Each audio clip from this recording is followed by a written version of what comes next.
শনিবার থেকে নয়াদিল্লির প্রগতি ময়দানে শুরু হল দুদিনব্যাপী ভারতীয় জনতা পার্টির জাতীয় কনভেনশন। এর আগেও লোকসভা নির্বাচনের আগে এ ধরনের জাতীয় কনভেনশন অনুষ্ঠিত হয়েছিল।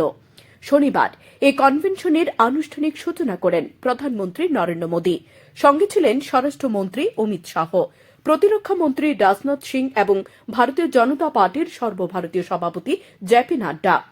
ভারতীয় জনতা পার্টির এই রাষ্ট্রীয় অধিবেশন প্রধানমন্ত্রী নরেন্দ্র মোদীর দলীয় কার্যকর্তাদের ১০০ দিনের রোড ম্যাপ তৈরি করে নিলেন।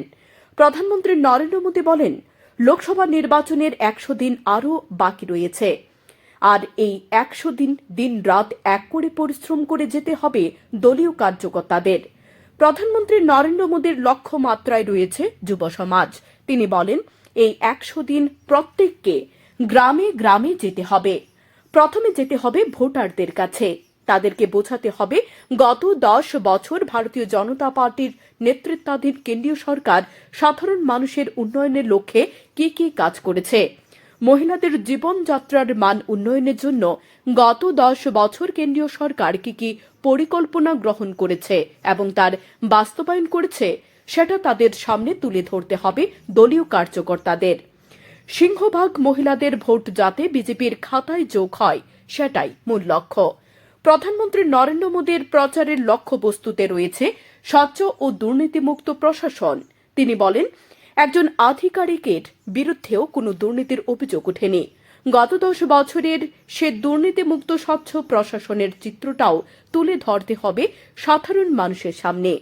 ভারতীয় জনতা পার্টির লক্ষ্যমাত্রায় রয়েছে এককভাবে ৩৭০টি আসন, আর জোট হিসেবে এনডিএর খাতায় প্রধানমন্ত্রী চাইছেন ৪০০টি আসন। आज के पदाधिकारी बैठक में सभी उपस्थित पदाधिकारी कार्यकर्ताओं को मार्गदर्शन करते समय आदरणीय प्रधानमंत्री नरेंद्र मोदी जी ने सबसे महत्वपूर्ण बात ये कही कि भाजपा 370 और एनडीए 400 पार।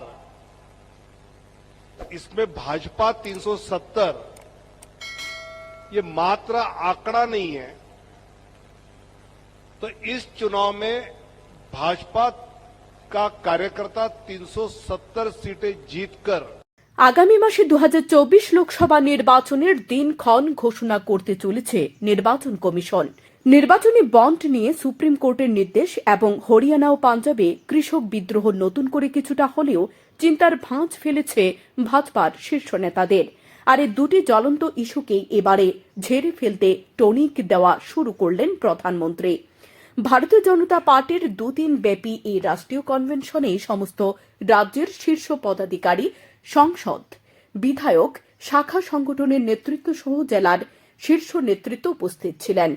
গোটা দেশ থেকে প্রায় ১১,০০০ প্রতিনিধি এই অধিবেশনে যোগ দেয়, যার মধ্যে ত্রিপুরা রাজ্যের মুখ্যমন্ত্রী অধ্যাপক ড মানিক সাহা সহ ছিলেন প্রায় ১৪৪ জন প্রতিনিধি।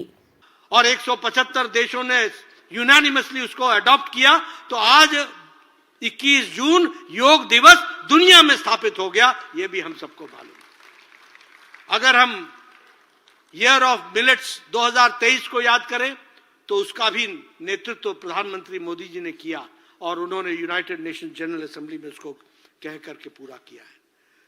जहां तक रेस्क्यू ऑपरेशंस का सवाल है, वंदे भारत मिशन हो, कोविड में सभी लोगों को वापस घर लाने का सवाल हो, ऑपरेशन दोस्त हो, सीरिया से लोगों को लाने का सवाल हो,